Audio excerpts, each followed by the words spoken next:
Hello and welcome to the Raptors Weekly Podcast. I'm Samson Folk, and today a special episode with a special friend, eulogizing the Raptors season, one of the most interesting, compelling seasons in basketball history, I think, as far as the media narrative, how things played out, and how close they got to glory, and the type of glory that they captured within themselves, and how they went about things.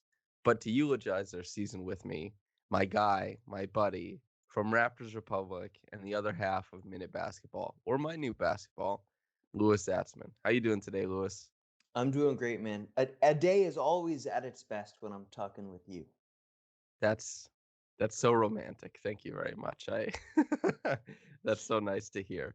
I have an anecdote right here, and I'd like to know if you agree. So I'm gonna bring it out. A lot of good music is depressing. A great deal of good writing is depressing. But good basketball always makes me happy. Is there wisdom in that? That's a good one. So, dear listener, he said he would jump me with some quote. I didn't know exactly which, but now I find out. I like that. So, I think basketball and music and writing are different in that good art will often make you introspective. And introspection, I think, is by definition, in many ways, if not depressing, just like saddening and sort of a slow sort of feeling in your brain, which we confuse for depressing. Whereas basketball is not, I mean, people describe it as art, but often it takes you out of your body. It connects you with other people, other fans. It's exciting in a way. You watch someone dunk, you didn't know it was about to happen. There's not a ton of musical or literary similarities to that. So yeah, I think there is certainly wisdom in that. Yeah, I can't imagine that there's very many pieces of art that when you see them, you kind of want to jump off the chair and start flexing and high-fiving your friends like, hell yeah, a starry night. Dude, this thing's fucking sick, bro.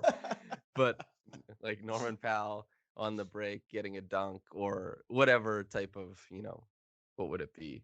Animosity that sports fandom can create. I don't think you get the same thing out of art. So yeah, Maybe David getting Guetta. you oh Jesus, yeah.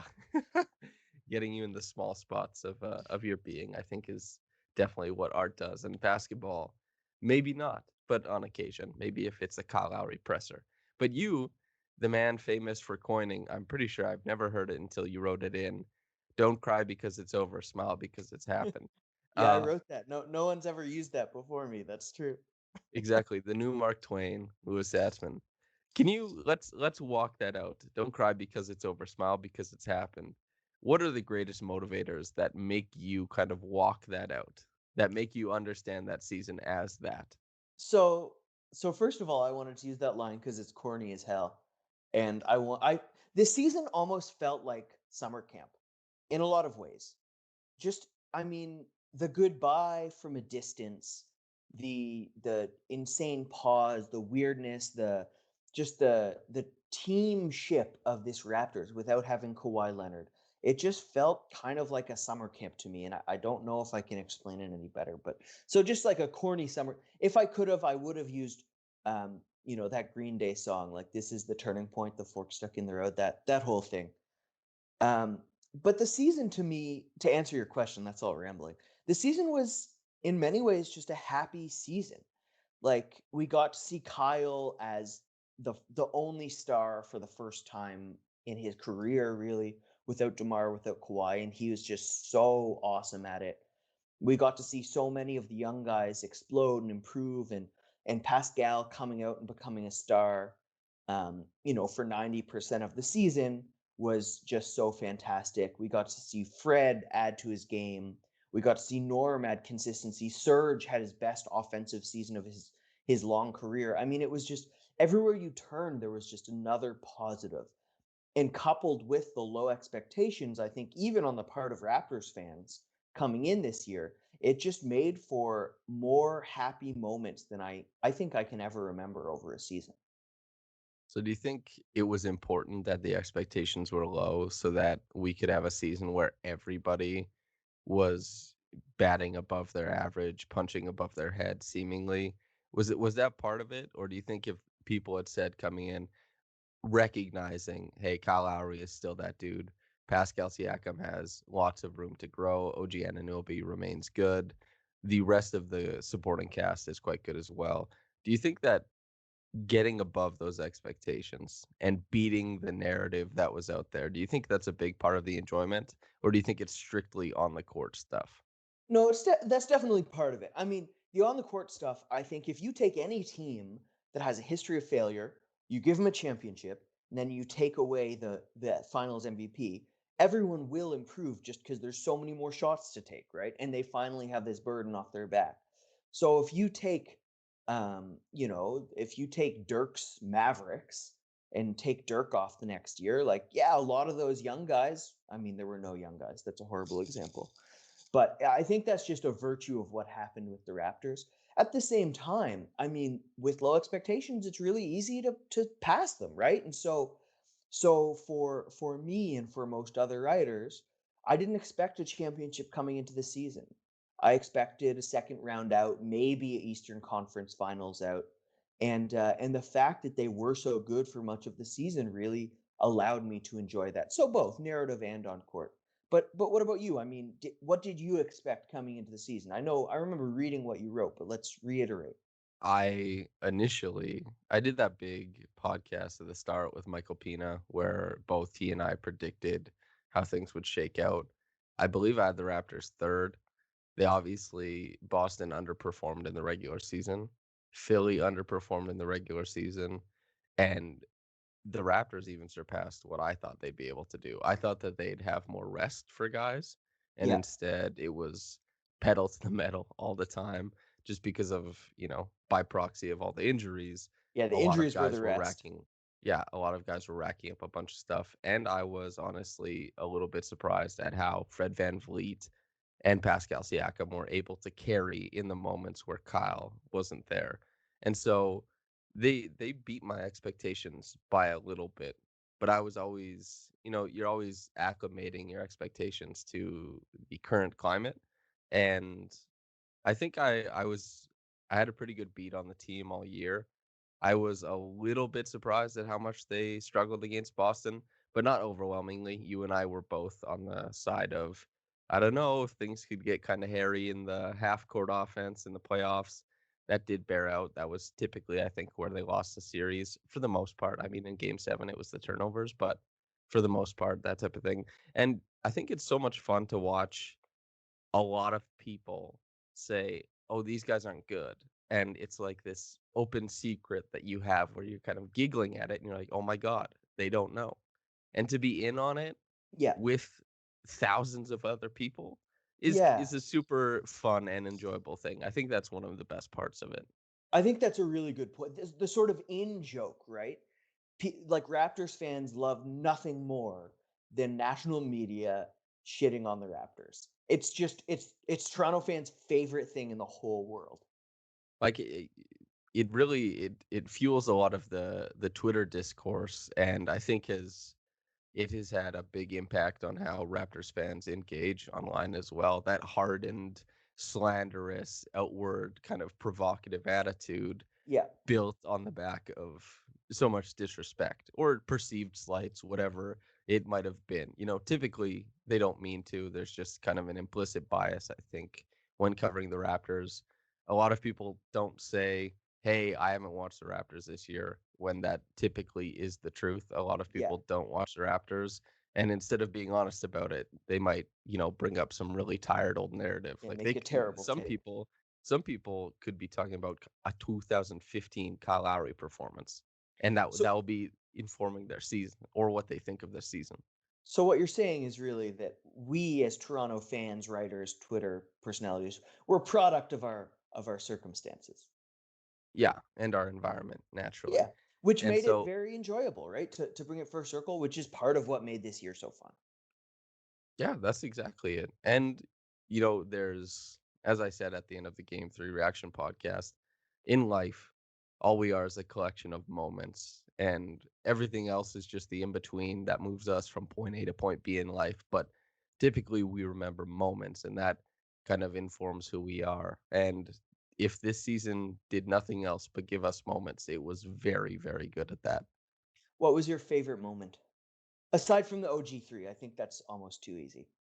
Yeah, the OG3 was really, really good. But my favorite moment, if I had to, I really, really enjoyed that road trip where Dame had like two makes the whole game. Yeah. Kawhi went 2 for 11. They beat the That Lakers. Lakers win was, I mean, that when Pascal crossed over Anthony Davis, or when Chris Boucher blocked Davis and James on the same possession, I mean, those two plays could have been two of my absolute favorite of the whole season. That Lakers win was so much fun. Yeah, also I typically like I'm sure Kyle Kuzma is a fine guy, but I never liked his game. Like his game is fine, but I just thought he had the classic like shine of Laker Yeah. person that got so much attention. So it was nice to see Pascal boogie on him possession after Oh man, possession. he I was think food. you had the stat up on Twitter, I think that night it was 7 of 7 for like or 9 of 9 for like 21 points against Kuzma, Yeah. with something ridiculous. And so that was really fun to see because it was really in the early part of the season the Raptors were figuring everything out, but at that road trip, it felt like they had morphed the defense into something truly terrifying because they realized the defense went a little bit deeper than they Yeah. thought, so they could be a little bit more aggressive with it, and the pieces were more interchangeable than we Yeah. thought as well. And that defense, I mean, game 7 against Boston, there were stretches where the defense frightened me. I mean, like that defense in game 7, and to Boston's credit, I mean, they fought through. Their defense was also amazing, but I don't know if I've ever seen a team play defense at that level as Toronto was playing for stretches.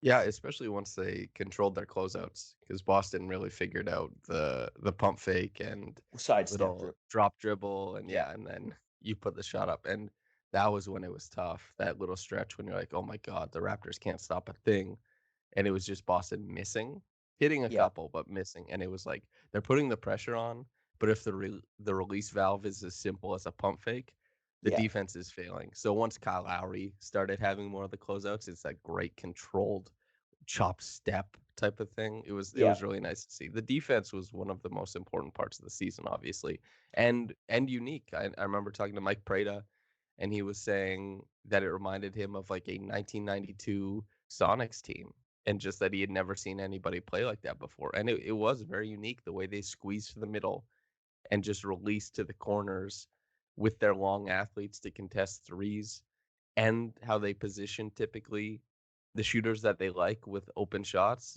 I thought it was one of the most ingenious defensive schemes I've ever seen.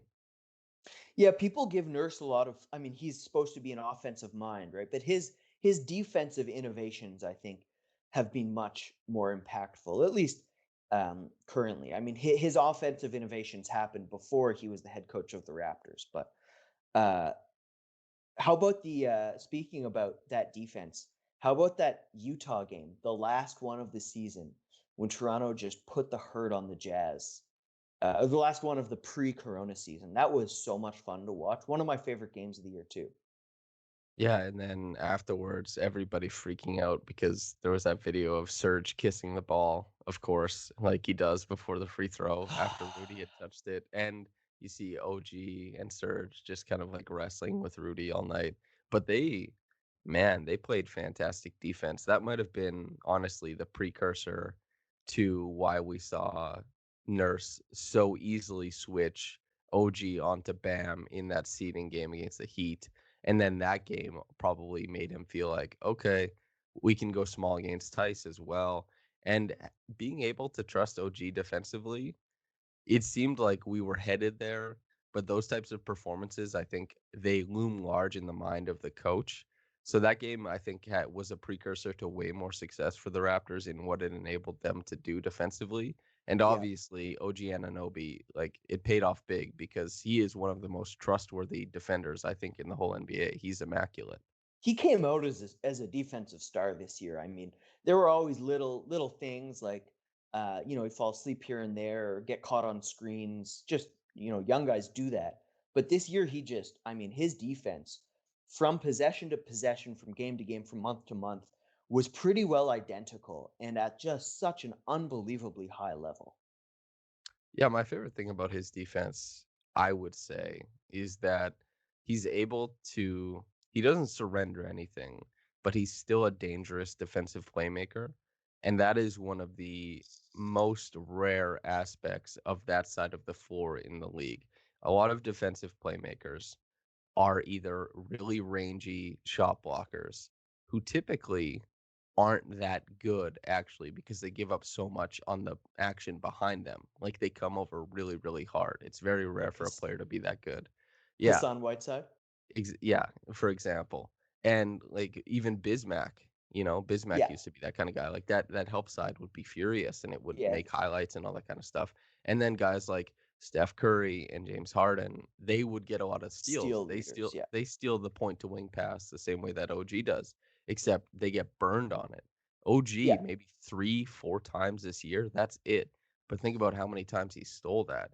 And just watching him guard Kemba on those switches, the craziest thing is that Kemba is rapid, like one of the most impressive quick twitch athletes in the league. yeah. And you can see not only can he not blow by OG, but OG is hunting his dribble actively. Like Kemba has to Yes. protect his dribble. That's insane to me. It's very rare to see a defender with that type of acumen. Yeah, it's a good point. The solidity mixed with the spectacular. You don't see a lot of that. So did this season, I mean, I'm kind of taking over the question asking role. I'm sorry. But did this season change how you observe the future of OG? Like, is OG different to you now than he was in September of last year? Um, Marginally, not a whole bunch because defensively, I think I was expecting this. Oh, we all knew this was coming. Yeah, I was Defensively. Yeah. expecting this, and it was nice to see it come a little bit early. I had that tweet, I don't know, a couple of days ago or yesterday about him probably jumping the line in all defense next year. Because typically you have to be all defense for a couple years before you get on. That's just the Absolutely. way. And there's a lot of players who hang around on all defense after they're way past it. Pat Patrick Bev. Beverly, for example. Hey, look at that. How serendipitous. But if we're talking about offensively, there was some pop off the dribble that I think was really nice to see. He is not capable of taking wings or guards off the dribble, but I would say, I wrote that huge piece Yeah. prior to the bubble about his off the dribble game, and I would say confidently that he can take most big men off the dribble. That's a pretty big development, especially if they're going to play OG at the 5 in the future, even in spot minutes. That's a huge development. And we think back to that huge three he hit in double overtime, where you see him set the screen and pop and then hit a three against the contesting Tice. Those types of plays are small, but they're also huge in what they indicate about his mindset and his skill set. So not only is he a 39% shooter in the way that, hey, the man comes out during the regular season, he's going to hit 39% from the floor, but he's also a 39% shooter in the fact that it carries over. He's a shooter in the playoffs. He's a Yeah, shooter he's under a shooter. pressure. He can be a release valve. That's a huge development. So even though he's not going to be crazy off the dribble ever, I don't think that development of being able to take bigs off the dribble and also being able to shoot as a release valve or a pressure release, I think is two of the biggest things that happened this year. So we did an off-season podcast. I think it was last year where we talked about OG, and I think we were talking about different futures for him. And I'm pretty sure I was talking about how I saw him improving his big skills were some of the most important things. His post up game on guards.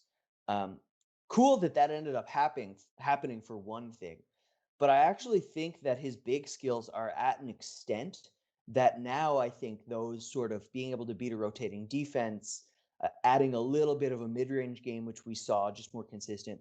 I think that's the area now where the more improvement could help. I agree with you.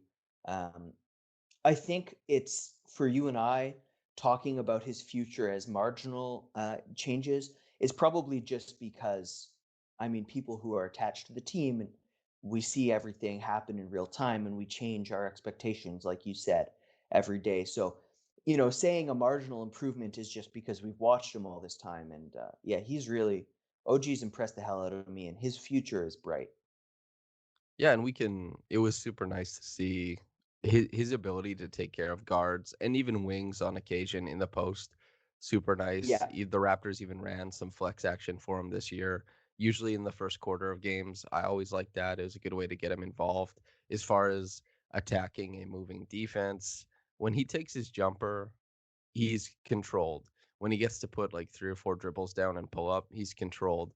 It's going to be really tough for him, the way he operates on the court, to get into the teeth of the defense and maintain control to whether he's going to pull up all of a sudden against a drop, or if he's going to try and scoot around a guy who's pressing up on him. And just his ability to change directions at that point, I'm yeah. excited to see if that comes, because that will be definitely the most difficult aspect of his changes that are coming in his career.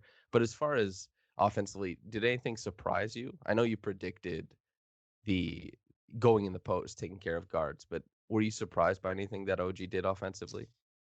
So I think the footwork, I mean, it's always been sort of counterintuitive. He does almost the opposite footwork of what you'd expect it at any moment, but it working surprised me. I mean, I saw that maybe as a weakness at times, but it ended up being like a Manu Ginobili strength where he just does what defenders don't expect. Like he spins backwards, he Euro steps like into the same direction, he jumps off the wrong foot, and somehow it works, right? He's just so strong, and the strength helps a lot. But I think the footwork is somewhere I would have pointed to as a weakness and ended up becoming something of a strength. Still needs a lot of tightening, his footwork, but the framework is there in a way that I wouldn't have told you last year was true. I think that surprised me the most. Also, the I think, shooting being sorry, yeah, just go to, ahead. also the shooting being a thing. Like I know he shot the same percentage as he did in his rookie year, but the jump shot is just much more repeatable, faster. I would have, is the shooting a real thing? Second guess, wait for it to stabilize. But now we can confidently say, yeah, he's a shooter. Yeah, and against more rapid closeouts as well. And Yep. as you said, that's an astute point, is that somehow he worked his always clunky looking footwork into an advantage, which speaks to a quality. Guys who are able to create advantages just because it's them are always special players. So I'm excited to see him progress. But let's talk Yeah. front court then. Pascal, probably spend the most time on. Serge Ibaka, Marcus Gasol. Is there a guy you want to start with first? Sure. Let's do Pascal. I mean, we're burying the lead here. Pascal's probably the biggest story for the Raptors right now. Hmm. Uh, so I think it's. I don't think either of us would be guilty of overreacting, but Pascal just never got his game in the bubble. I mean, there's lots of possible reasons, but I don't blame the guy as much as other people seem to. Like, just this whole season was so bizarre, so weird that for guys not to find their footing afterwards, it almost seems difficult to criticize. Does that make sense to you? Yeah, well, it makes a lot of sense, especially because you and I'm pretty sure it's very easy to default. And I typically don't even blame anybody if I hear them default to they're millionaires, they do this kind of stuff, they're rewarded very handsomely. I don't think that way, but I'm not gonna stop anybody else from thinking that way. But I know you and we don't default to that. So as soon as you remove the layer of the look how much money they make, I think you start to look at the way that these guys interact with media, fans, and the transgressions that come with being in the spotlight all the time, is on the court, especially if you're failing there. I think it's really easy to empathize with them and to try hard not to pass judgment, but to only look objectively at what's on the court and try and have a mindful, thoughtful look at how it affects off the court as well, and Yeah. vice versa. Yeah, that's what I think. So I definitely understand why you and I think that way. And off the court, I mean, the Raptors talked about just not having fun for the first few games of that Boston series. And the OG shot gave most of the team their fun back. They seemed to enjoy themselves a lot more, Kyle especially. Pascal never found the fun in the bubble. And I mean, it's fair. I mean, it's such a weird thing. And his game is predicated on fun. I mean, Spicy P, right? The spin move, leaking out in transition. His game is just about using that sort of joy and energy to fuel unexpected runs. He's very much a player of runs. You know, Kawhi could have been a guy to get 30, you didn't even notice it. Whereas Pascal's a guy who could score 18 and it seemed like he could have scored 40, right? Like he's almost the opposite in that sense. And for a guy who never found his fun, never found his footing, it makes some sense that he struggled, particularly when the backlash got as intense as it did. I mean, um, I know Nick Nurse sort of got mad at me for a question I asked where I wasn't even criticizing him at all. I just asked a question about Pascal, and Nick might have taken it the wrong way, or he was just tired of talking about Pascal, which I understand. But the storm about his game got to such an extent that it almost, I think, became a self-fulfilling prophecy where how could a guy turn it around in game 7 against a team like Boston? It just, I don't see how, when it got as deep into the hole as it did for him, how he could have pulled it out. And so that also means that coming in next year, I why would there be carryover, right? Like give it time, give him headspace, give him practice, and he should be the Pascal we remembered, right? Yeah, there's this super archaic idea in fandom and in some sects of the media that if you bludgeon a guy with criticism repeatedly, he need rise up to the occasion, and that sets the stage for whatever is about to happen. And those who are soft fail, and those who are winners rise above. It's Yeah. idiotic. It's really stupid. And you can even see it Crucible. with yeah, and you can see, like, even in people that we know on Twitter, like, openly criticizing, and then if he has something good happen, everyone's like, "Oh, it worked." Like, instead of, like, for example, when you and I talked at the start of the year, and you were talking about the 2-for-1 situation, and you tell Fred VanVleet, "Oh, hey, Pascal's shooting really well in this one spot," and then it just happens the next game that there's a pitch play and Pascal hits that shot. There's more collinearity there, if any at all, than there is to somebody on social media shit talking and then saying, "Oh, see, now this is what it's all about." There's still the remnants of that rooted everywhere in fandom and stuff like that, which is, I mean, never good.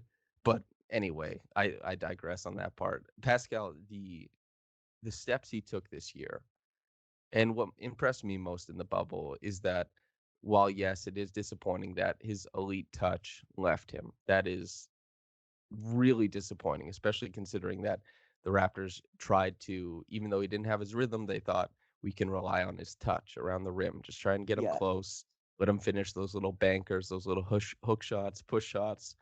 That didn't happen either. But at least for a guy who couldn't get anything going offensively, I thought his defense, he was a top 5 defender in the playoffs. He was immaculate to me. Him and OG both. Oh, that's the thing. I mean, for as bad as he was offensively, you know, he needed to be on the floor. I mean, his defense, he is the opposite of DeMar, right? Where DeMar, God love him, when he struggled offensively, it just there wasn't a ton of reason to play him. Whereas Pascal, when his touch is gone and when he's not creating much separation, now the turnovers actually changed that in game 7, but in general, when the touch is gone, he's not creating much separation. You still have to have him on the floor just because he gives so much with the rebounding, the closeouts. I mean, he led the league in contesting 3-point shots in the regular season, and that went up a huge amount in the playoffs. He contested way more 3-point shots in the playoffs. Like that guy is just a special defender. I think OG may sort of have him in the regular season just because of the solidity, and Pascal took a step back from game to game.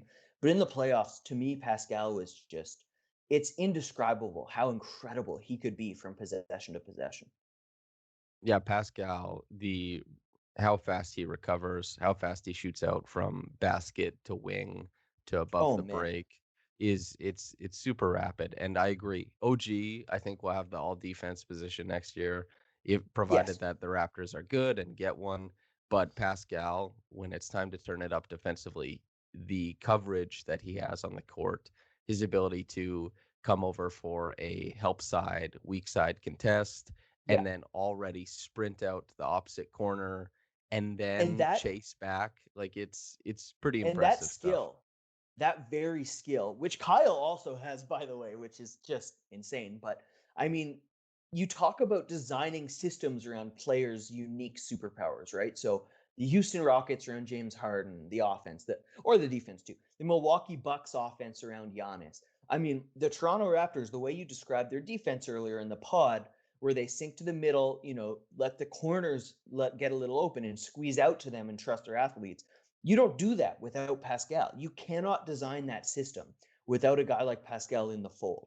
So, I mean, he is definitive for this team on both ends of the floor, and that remained true in the playoffs as well.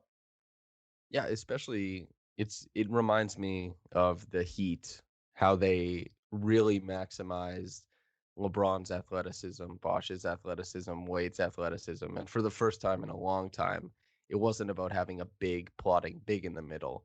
It was about having these guys who could cover the court. And there was this Exactly. aspect of watching that Heat team defensively where it's always in motion. And a Yeah. defense in motion is a defense that can be attacked.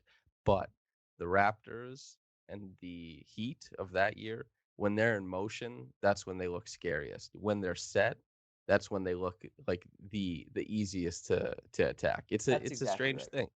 It's a phenomenon in sport. But Pascal Siakam, incredible defense, a slowing offense. Do you think that this is a precursor to anything, or do you think this is a bubble related, 4 months off from basketball related thing? Do you expect him to be, and he was a playoff performer in the 2018-19 playoffs, I think. He just had a Yeah. hell of a run of incredible defenders to go against. Do you think that this is the precursor to more things, or do you think he's able to turn it around?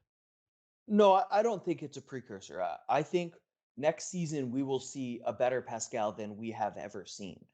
And I mean, look, so historically, guys who are for the first ever time first options in the playoffs, they struggle. That's just reality. Now, Pascal struggled a little bit more than historically first options do for the first time in the playoffs, but that doesn't mean it was an abnormal path. And I think there are elements of his game that he sort of relied on not improving. So his ability to create separation with the second line of the defense has always been mediocre, and he's always trusted his touch to just be able to beat them. And by and large, that touch has been unbelievable. So he can drive past the first line and then make a little spin around the second rather than really vaulting over them. And the contest is great, but those little hooking bank shots, he still makes them. So who cares? And then when his touch left him in the playoffs and he started missing, that really showed that no, he does need to be able to create separation. So that means, working on, I mean, he'll be doing a lot of leg weights in the off season. He'll be working on his handle a ton, right? Like that pull up jump shot, he's going to be working on the lower half of his body. He's got his wrist pretty solid now for his jump shot. Like he sees where the weaknesses are, and that's a guy who works like an absolute animal. I mean, you hear stories about Jimmy Butler, Kawhi. I mean, Pascal works. And I see no reason why his struggles should carry on going forward. I'm curious. I talked about this with Robel yesterday, but as far as Pascal and the pull-up jumper, I think mostly from beyond 3-point line. But the biggest development, I think, as far as shot making that he can make, and this is something Robel agreed with, I thought, just because of the way that his jumper is formed, his base, the hitch he has, and his touch. I thought that the most important step offensively, as far as shot making, was for him to have a, let's say a 5 to 14 foot runner or floater, because I think that would complement well a pick and roll attack, and Yeah. I think that it would allow him to do it a lot faster. And I think it complements his game better than like a mid-range pull-up does.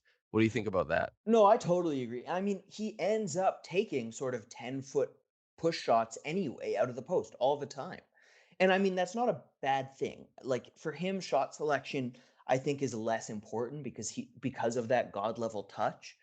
But so, for example, when he often drives past a guy, if he doesn't have that first open look, he will pivot to put his back on the guy, couple fakes, and then end up taking that turnaround hook shot, where his legs have contact and where it's much harder to get his strength under him.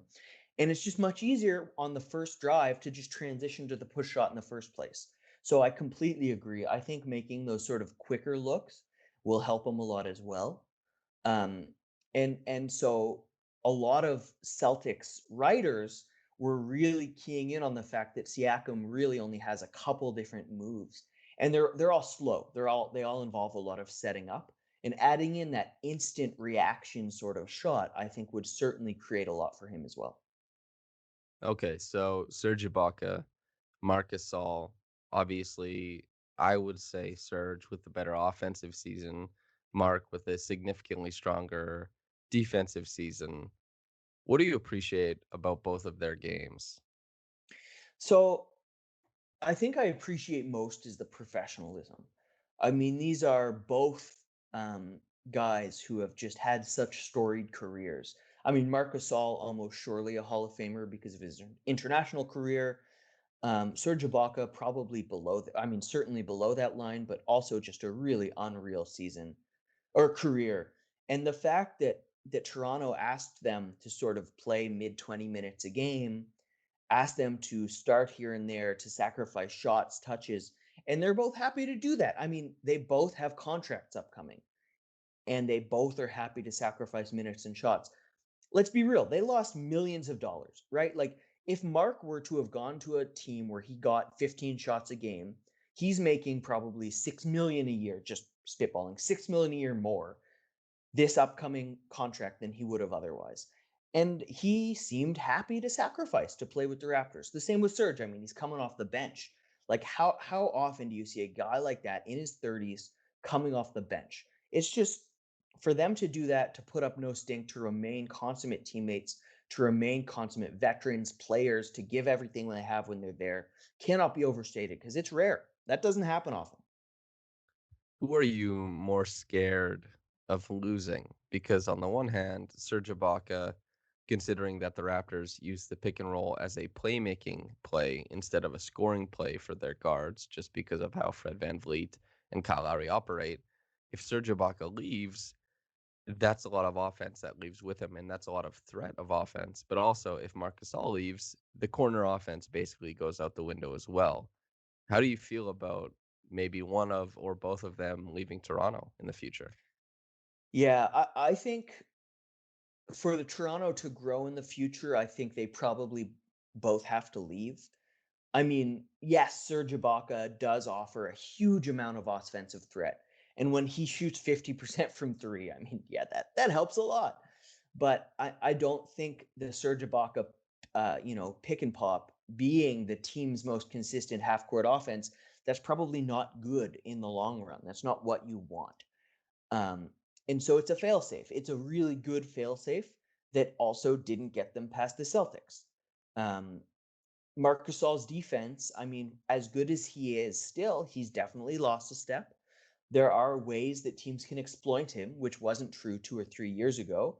And defensively, I mean, or offensively, you saw all season, but particularly in the playoffs, Gasol just doesn't have what he used to have as well. So, I mean, they both give a lot. They're both still very positive players, and I love them both. But I don't think at the price they'll command that they will enable Toronto to be championship teams. If you get one of them on the mid-level exception, yes, absolutely, bring either back for sure. But I don't think at the 10, $20 million range, which Surge might get, I don't think Toronto should pay that if they want to win a championship in the next year or two. If you take, let's say, both leave, where do you think the offense flows to? Because obviously this season they're probably not going to make a big signing. Where do you, because if they both go, is Chris Boucher a premier rim runner now? Is Paul Watson getting like pick and roll possessions on occasion? Like, what do you see going forward if that is the case? No, there's a hole for sure. And I also don't think Chris Boucher is coming back. I mean, he's going to get paid by someone, I think. Wow. And I just Toronto's trying to preserve that cap space and giving 9 a year to Chris Boucher, which he could get. I don't think is how Toronto wants to spend the money. But so I think that I don't think their big rotation will carry over, and so bigs are fairly still. There's an opportunity cost. You can find solid contributing bigs at a middling cost. So Harry Giles is an example I've seen on Twitter. If Toronto could get him, that's a huge win. Otherwise, I mean, they'll find someone out of the bargain bin, right? And they'll contribute fine. But you asked about the offense. I think Pascal will pick up a bigger share. I mean, his usage was actually only in the high 20s for most of the year, and that could be pushed up a tiny bit. He will improve. Fred VanVleet's a guy who I think will become more efficient with the usage he does get. And Toronto always finds a way to do it by committee, right? So Kyle, in what could be his last year, will continue to be just a god tier player. Matt Thomas will I think have a bigger role. Terence Davis will have a bigger role, and Toronto will make do. They're a team who just they fit the offensive cohesion around whoever's in the fold, and they will design it to work no matter who they have. So I guess we can expect possibly a more guard-oriented, more so than it already is. Because it is a guard-oriented offense, but a lot of the plays they run are to get Gasol to the middle of the floor so that he can pass to the corner, or to get Ibaka popping, or there's a lot of service to the big men in the offense, I think. But Yeah. as far as next year, I think could be more guard oriented. It's crazy that you say Boucher could get 9 when you think that like Rashawn Holmes is on 4.8, and Okay, Rashawn 9 is Holmes crazy. is a killer. That's a Rashawn fair Holmes is point. a killer. I want Rashawn Holmes on the Raptors, man. I Sean love his game. Holmes is so unbelievably good. People have no idea. He is one of the best floaters in the league, by the way. Yeah. And defensively, I mean, amazing. But yes, okay, that's a good point. And 9, particularly given the economic realities of the NBA, 9 is maybe crazy, but I mean, people pay for pop, right? For that perceived, that 5 plays a year. What do you do at your best? People pay for that. And at his best, Chris Boucher did some crazy things. So, I mean, can't you see a team like the Knicks or the Hawks or the Bulls just, seeing what Boucher did, saying, maybe that's a guy given his per 36 is crazy. Let's give him time, let's give him 25 minutes a game, see what happens. And I could see them just outbidding Toronto. If it's per 36 that people like about Chris Boucher, then it's almost beyond a certainty that he will be on the Bucks, I presume, slotted next to Chris Middleton, Giannis's per 36 numbers. But as far as like the Knicks or the Hawks or something like that, I mean, hell yeah. Seeing so much of Chris as a person, I think he's cool as hell. So if he gets the bag somewhere, good for him. He's deserving of it. But maybe let's swing it into the guards. Fred VanVleet, our most contentious player between you and I. The biggest disparity in thought comes with him. And then we're obviously very harmonious with Kyle Lowry. Let's talk Kyle first, and then we'll finish with like Norm and Fred. I mean, Kyle's proved himself again and again. This is a surefire Hall of Famer. This is one of the 5 or 10 most important players of the last decade. I mean, this is just the most hidden, the most buried superstar in the league. And Kyle, what's left to say? Like, this guy is just so goddamn good at everything. He wins every second, every inch, in a way that nobody, maybe Jimmy Butler, does. He's well. I mean, what can you add? We've said it all over the years, right? Right. So I guess I'll ask you, was it surprising to you? And it definitely doesn't have to be surprising, but it was the rapidness, the quickness with which he was able to allow Fred's primary initiator for a majority of the year, I would say. That's Yeah. how I perceived the offense. Fred ran a lot of the plays, and I don't even think that was reflected in his usage percentage either. I think that a lot of the plays spent time in his hands, and he didn't even end up finishing or having an assist, anything like that. He had a lot of the ball. And Kyle being able to transition in the heat of a very competitive series against the Celtics to being like, okay, I'm actually the guy. And being able to turn it on in that pressure cooker was maybe the most impressive. And a little bit less impressive, but still impressive, was his ability to just slide into that combo role, relocating off ball, helping in transition every once in a while, but still in service to Fred. His whole game really surprised me. But did it surprise you how quickly he turned it on? No, not at all. I mean, look, this is a guy who over the past 2 or 3 years, he was one of the best jump shooters in the league, and he just lost that. And now he is like he was tied with Dame and Steph for a couple of years as like the best pull-up shooter in the league. And then that left. Then he became a mid-30s pull-up shooter rather than low 40s. And he replaced that by becoming one of the best passers in the league. I mean, he's just always found a way to maximize what he has to give. And so, no, it doesn't surprise me at all that he was able to adapt in the heat of the series. That's just what Kyle does, right? Like, look at how he changed his game from DeMar to Kawhi to Pascal. And his ability to do that over 3 seasons really just says it all.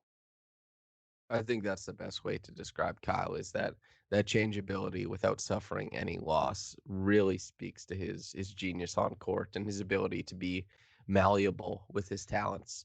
Just another point to the adaptability. He was one of the best point of attack defenders in his first few years in Toronto. He lost a little of that lateral mobility, and he becomes the best rim protector of a guard in the league. Like, who can do that? Who can just change what he's best at to suit his body? That's crazy. Anyway, sorry, you were saying. Yeah, and the point you bring up about him being, a pull-up dribble three-point shooter, that started in Houston. He was one of the first to do it, and that carried over to the Raptors. And there was playmaking pop to his game, but never a crazy amount. It was mostly every once in a while in the pick and roll with like Amir or JV, and then there'd Yeah. be the little two-man game with DeMar. Fast forward, suddenly you get with Kawhi, if Kawhi's taking a break on offense, Lowry is operating some sort of hellish wizardry against the opposing defense. And you even see it gnashing the pick and roll, his Yeah. ability to manipulate the help side big man, just always drawing attention while giving it elsewhere it's immaculate. He's one of my favorite players to watch ever. He is a genius on the court. But I guess Fred, thoughts on Fred? Well, so just real quick, I wanted to ask. So he has one more year left on his deal. Kyle does. Do you see him finishing out that contract? Do you see him re-signing a new one in Toronto? I hope so. And I hope he knows he probably stands the best chance at getting into the Hall of Fame if he stays in Toronto and retires there, just because of the optics, so that people always remember that part of his career. Some people, the end of their career kind of goes to the wayside, jumping around teams, and it fizzles out a little bit. Yeah, And so that's just for the optics. I mean, Kyle doesn't have to do that. He can do whatever the hell he wants, honestly. And he does. And he's great at everything. I'm just saying, if he's going to try and go to a contender, he's a winner. If he goes to a winner, that helps a lot, obviously. But it's hard to win a chip. And I think I wouldn't be too angry at watching Kyle Lowry. I mean, I'd love to watch Kyle Lowry hang out on the Raptors and do his thing, even if he is paid well. I mean, get paid well, dude. You deserve it. Yeah, I hope I he agree. finishes it out. I think he will finish out the contract. I don't know if the Raptors re-sign him, if he'll want to go elsewhere. I mean, that dude is not very forthcoming about his intentions. So, Yeah, he'd have to I give mean, up a lot of money to stay in Toronto. And who knows? Maybe, maybe he wants to do that, but who knows? yeah, and Fred, they shouldn't trade him, by the way. I don't like that. Even if agreed. there is a perceived, advantage, I don't think that's good. But Fred VanVleet, the pull-up jumper, more real in the postseason than it Yep, was in the regular season. I yep, think that is a huge development that we saw this year. Like totally. major, big time, big time. And we have to see more of a realization from him in understanding what his strengths are, because it is so easy to identify in game. Even casual fans can recognize when Fred has it going and there's clearly a version of him that works off ball and pushes in the right moments in transition and really finds opportunities for himself, and the one that's probing but without really causing any panic to the defense, resetting, and just hanging onto the ball for, you know, 13, 12 seconds of possession.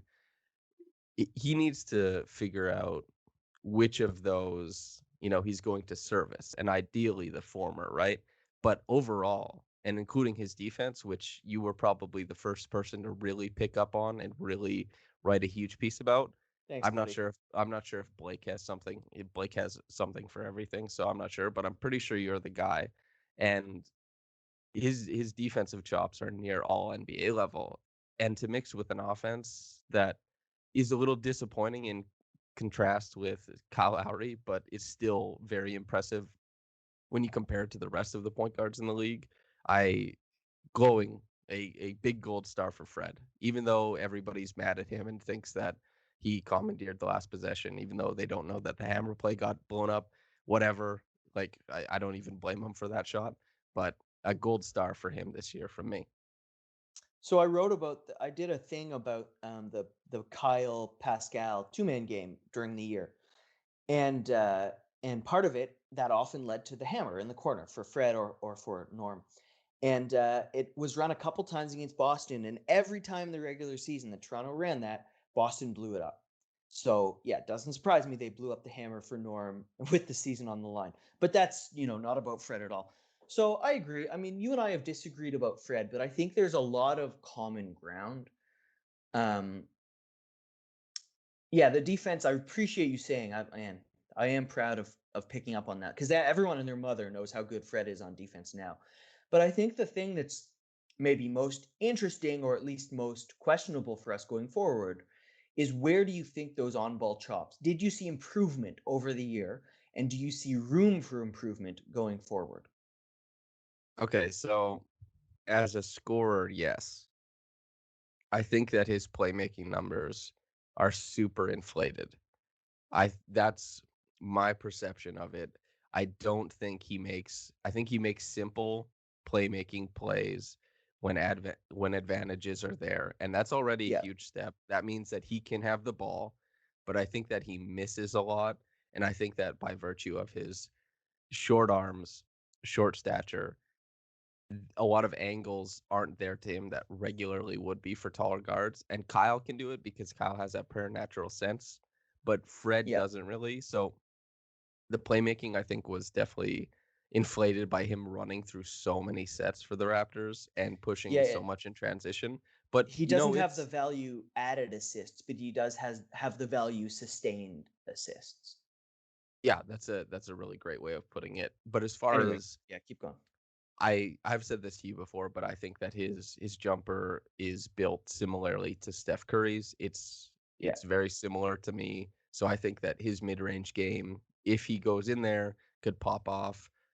If the Raptors are going to do away, as you said, or as you suggested they might, or what might happen with Serge and Marcus All, just having a guy to come in and screen and having Fred able to go to work when he snakes a pick and roll instead of just resetting. If he can use the middle of the floor as an avenue for jumpers, I think that would be great for his career. And I think that would be good for the Raptors offense as far as this year. As I said at the top, that pull up three, that's a big deal. And the finishing obviously has to get better, but if he adds other aspects of his game, it will by proxy of those things because he won't be covered as hard at the rim. So do you see him as the point guard of the future? I know you didn't in the past.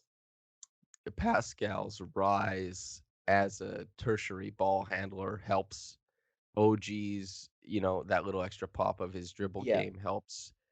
The thing is, I get stuck, point guard of the future, I get stuck thinking Kyle Lowry heir apparent when that's not the Right. case, right? So it's He's not that not Kyle. it's not the heir to Kyle Lowry. It's just who's gonna be the Toronto Raptors point guard. And I think certainly in the market, he'll get what he's worth, and he'd get it from other teams as well. Do I think Yeah. that the Raptors with Fred VanVleet at the very top of things are going to win championships? Perhaps not. Even if, Giannis is in tow in the future, it's hard to win with slashers as your best guys. There is seemingly a cap on that archetype and what it provides. Now, that could, Giannis can break through the mold in Milwaukee, in another city, wherever. But as it currently stands, it's tough to win with a slasher guiding you. So you don't Can think a starting lineup of say, I know talking about we've talked about Giannis a lot. It's unfair, but just this one. Do you think Fred, Terence, OG, Pascal, Giannis? Do you think that lineup is a championship lineup? Depends who they play. I don't Yeah, think that's a good point.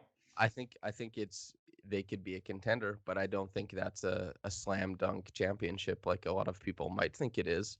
Because the thing is, and this Robel had a really great point about that, but the thing is when Pascal and Giannis are missing shots, it's this gross forcing of the order of nature, like just trying to slam through things. Whereas, for example, if Kawhi shoots 5 for 14, he got those in rhythm and it's just missing jump shots. But those jump shots will be there and he's a good jump shooter. And there's just that ability to return to something that guys like Giannis and Pascal presently don't have. So it really makes me question what type of player leads a championship team. And of course, there's a bunch of different ways to win a championship, but a lot more have this, overlap of certain types of players, archetypes. And if you have Giannis and Pascal, and it's not guaranteed that Pascal progresses as an on ball, off the dribble guy, Yeah. if Pascal is presently the same player, and if Fred is the guy who takes a little bit of a step, they would still be that team would still be bereft of shot making. I do actually think that. Which, to bring it back to Fred, I think is why what you mentioned about Pascal is true of him also. I mean, him adding that mid-range jump shot against Boston made me really happy to see in the series. For him to become, a quicker decision maker in the mid-range, for him to add a little 6-7 foot floater. I know it's considered an inefficient shot, but for him to add those unassisted scoring chops in the middle of the floor, I think is probably the biggest element of improvement that I'm looking to see next year. Yeah, and I think he hit 6 or 7 of them in the series, maybe a little bit less. But I'm in the same boat as you. I am jazzed up anytime I see Fred pull up in the mid range because I'm like, oh hell yeah, that's the next step for him. Yep. But do you think we maybe a little bit on his defense? He was fantastic this year. His ability to chase off ball, and my God, in that Celtics series to dig in against Tatum, there were a lot of possessions in the last 3 games where he dug in against Tatum, and my God, he was so impressive. I Yeah, thought his defense was awesome. he is so unbelievably strong. I mean, you don't see it like you see Kyle's strength manifested in almost every play he does, right? Like Kyle is obviously strong. And Fred's strength is a little bit more subtle. It's maybe more in his fingertips, more in his toes type of strength. But it is unbelievable where sometimes, Tatum tried to back him down and Fred just swallowed up his legs. He like backpacked his legs. Tatum couldn't move him and was forced to this contested turnaround jump shot. Fred has unbelievable hands at stripping guys. I mean, he ate Kemba Walker's brains like he did to Steph in the finals. Like Fred's defensive chops as a point guard are pretty much unique. Now, not to say he's the best defensive point guard in the league, although, he certainly has an argument, but Chris Paul and Marcus Smart would be up there. But he's just unique. No one does what he does. Not even Kyle does what he does, although Kyle does stuff Fred doesn't do. So, I mean, his defensive year was comparable to OG, was probably better than Pascal in the regular season.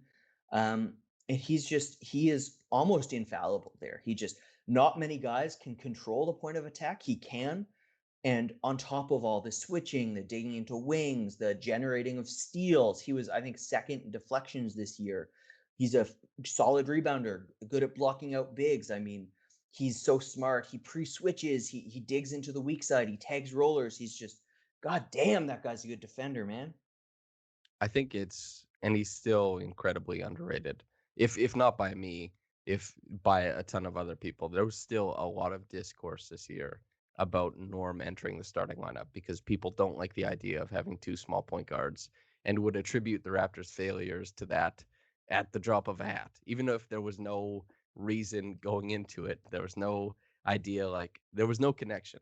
It was just like, oh, we give up too many rebounds. Whereas you could look at OG was much better in the playoffs rebounding than he was in Much the better. regular season. If he Yep. brings that in the regular season, a lot of those games maybe look different. But they'd be like, we didn't get enough rebounds. And then they say, well, we got those two damn short point guards. What are we gonna do?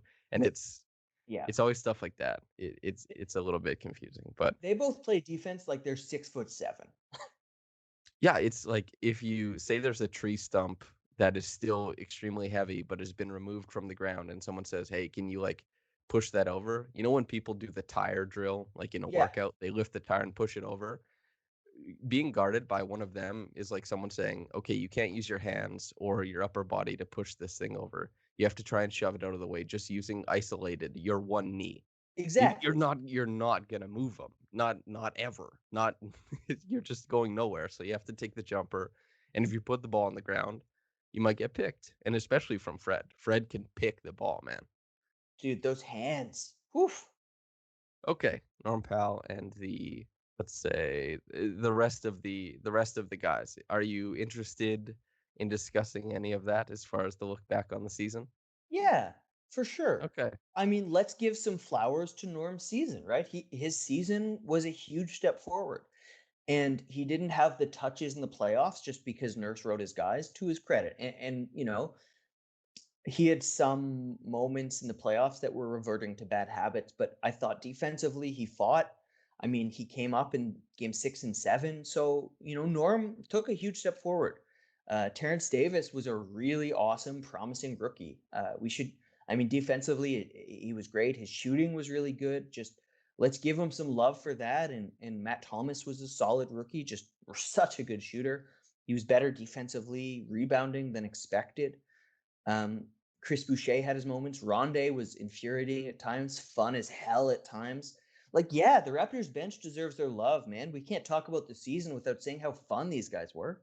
Well, yeah, of course. And so let's your favorite part of each person's game. So maybe Norm deserves a little bit more action as well. But so for Norm, the thing I enjoyed most was the transition and the pin downs. His ability over the past couple of years to change from being a guy who just really pops attacking the weak side to being a featured part of the offense and a guy who Yeah, can capably make reads as far as if he's going to come over the top of it, if he's going to attack downhill off of it, or if he's going to slide back because somebody's cheating under. His ability to create different types of shots out of the same play, a huge boon for the Raptors offense, and the efficiency with which he commanded those play types. Very, very impressive this year. What did you think of agreed. Norm? Yeah, man, I thought everyone sort of gave up on Norm being the X factor of blowing up, and then that's finally the year he does it. I mean, Norm has a bright future, and he's limited. He's never going to be the superstar that we all wanted. I mean, defensively, he is solid at best. And on ball, he is sometimes a little better than solid. And he's a really useful guy, and that hasn't always been true of him. And he's been really useful pretty much all year, and that's awesome. Yeah, I enjoyed his year a lot. Not to the point where I would have said put him in the starting lineup instead of Fred VanVleet, but to the point where I thought, hell yeah, finally this guy is making good on all of his gifts because Exactly. it had been developing for some time, percolating, as it were. You could see the jump shot was starting to come around. He was really consistent with it. And Yeah. I wrote last year, I know a lot of people wrote about it this year because his numbers were better. But if you were the first person to write about Fred's defense, I was Yeah, you definitely the got the first finishing. person. I was the first person to write about Norm's footwork, like a year ahead. And it was just the counters he had in the lane, the patience he was working with, and that kind of stuff, and that mixing with the decision making, the pin down, it all kind of coalesced into this great big thing to where he had this fringe six man of the year status, but he also started too many games because the Raptors' injury situation was hellish and tough to navigate. But the Raptors had so many people come together and do it. Chris Boucher, the guy we disagreed on most at the start of the season, the ass that I am, even suggesting that Dewan Hernandez could be better than Chris Boucher. That's something I said, Lewis. I said it on a podcast, and people can hear it anytime they want. How embarrassing. Hey, What own up did to you your think about? mistakes. Yeah, what That's do you the think only way. about Trey Boucher? Man, he was awesome. His fight whenever he was given a chance was really solid. And look, I mean, I thought he had a role to play in the Boston series. He got that opportunity in the game I thought he should get it, and he didn't do much with it. And that's fine, right? Like, that's fine. That was a series for the big guns. It's hard to ask a bench guy to punch above his weight in 5 minutes. That doesn't mean that it invalidates his season. He's a guy with his weaknesses. His 3-point shooting is not efficient. His handle can be loose. He can be pushed around by the biggest bigs.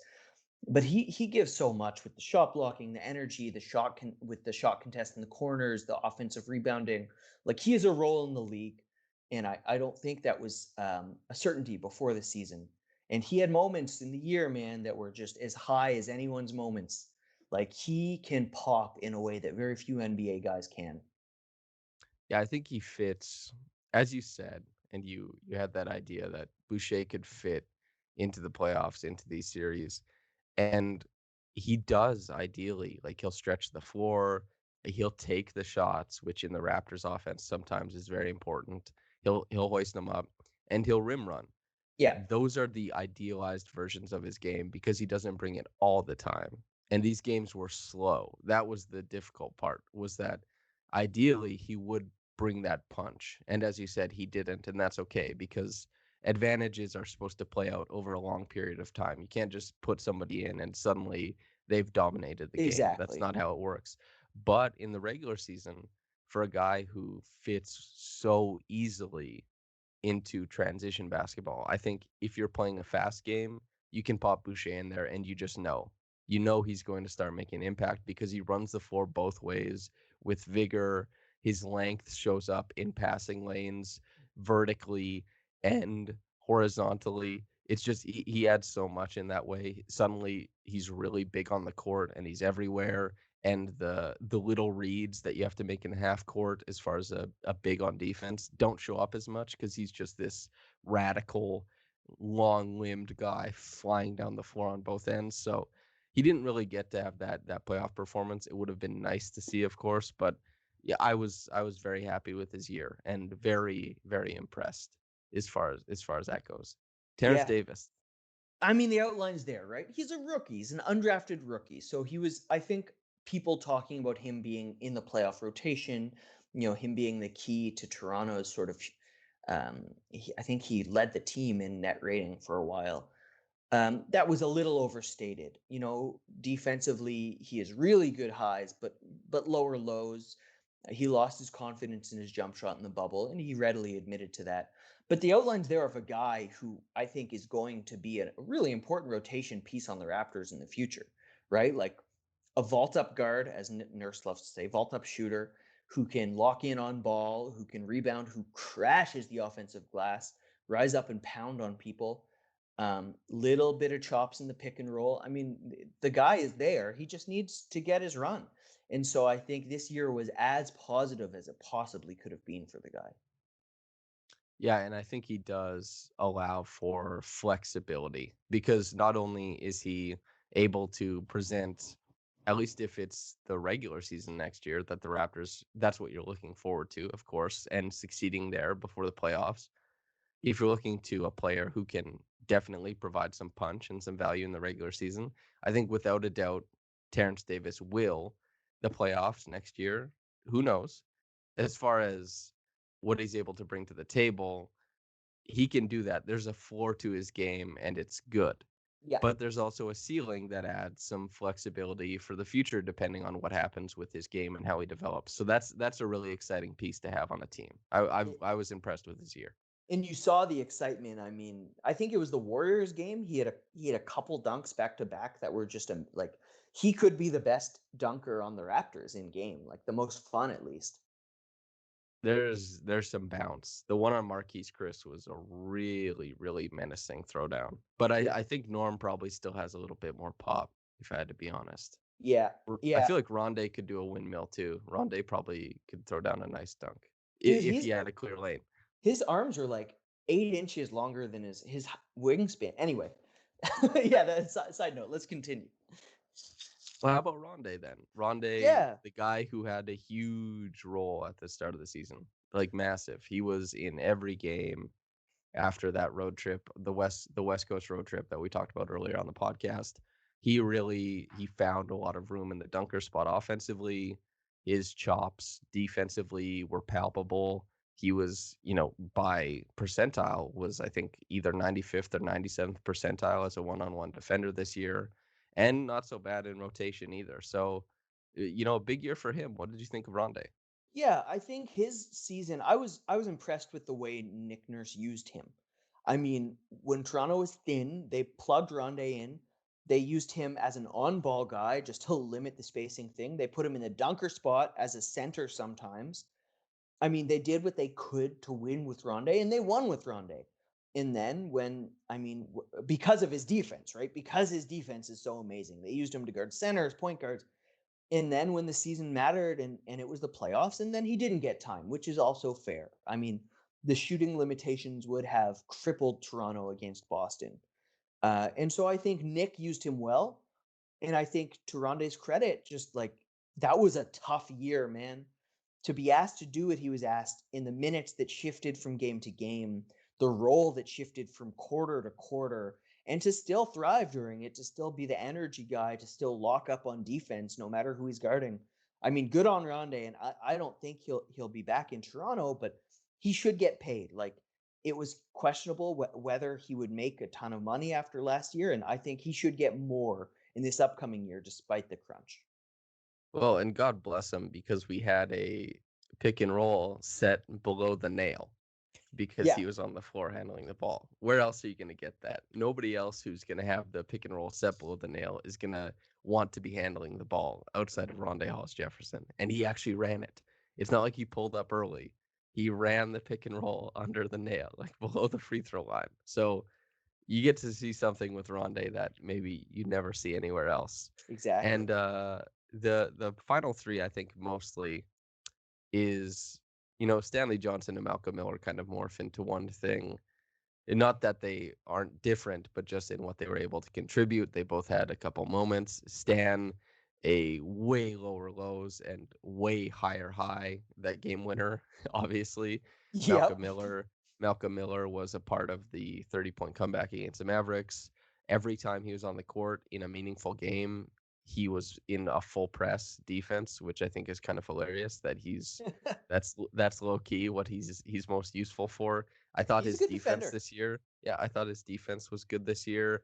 His jump shot still hasn't carried over, but I believe in it the same way I believed in Fred's jump shot to carry over too. Fred didn't shoot great in when he was transitioning from G League to NBA at first, so I'm still waiting on Malcolm. Stanley, I think is, even if his game is going well, is still just okay.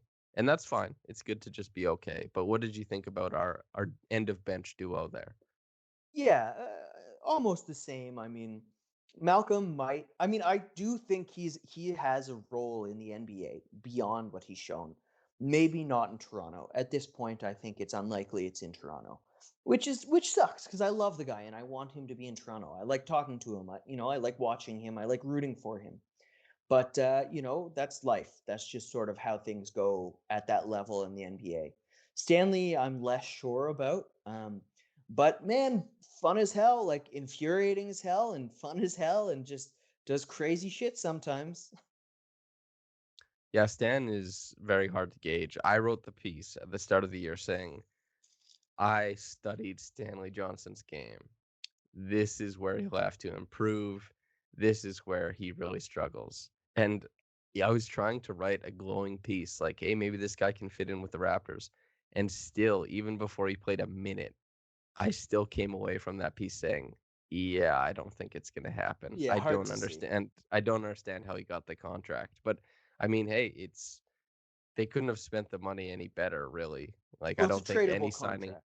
yeah, I don't think any signing they could have made would have tipped the scales in this series against Boston or anything like that for that No, matter. So, like, whatever, dude, right? Like, Stanley, get your money, enjoy your time in Toronto, hit a game winner.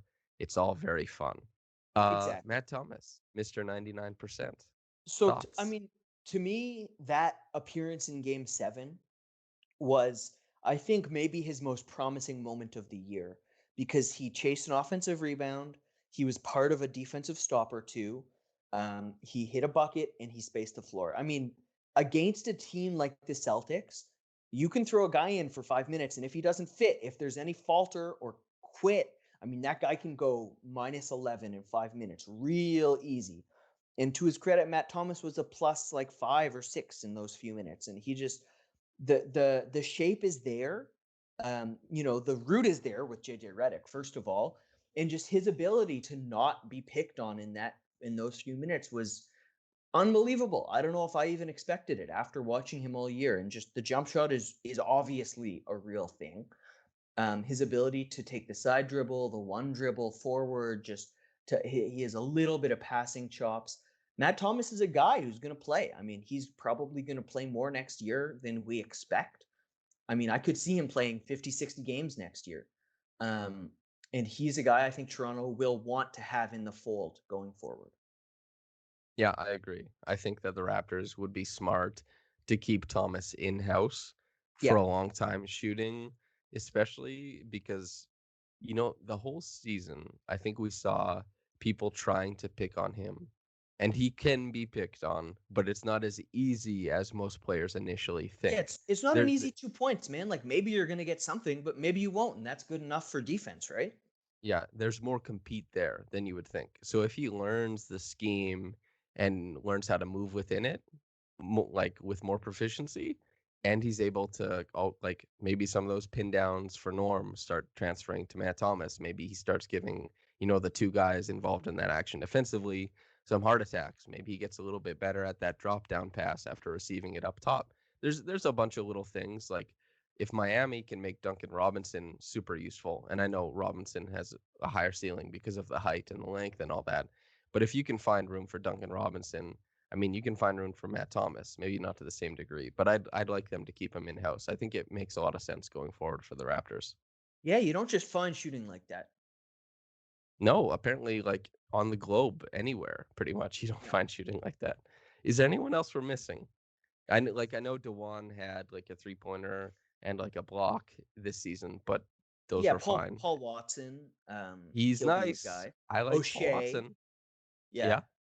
I think Paul Watson and O'Shea are probably guys that in 3 or 4 years you'll see playing rotation minutes. I mean, O'Shea's defense came together, his rebounding, I mean, his he fit in on offense in ways that wasn't clear he would from his G League performance.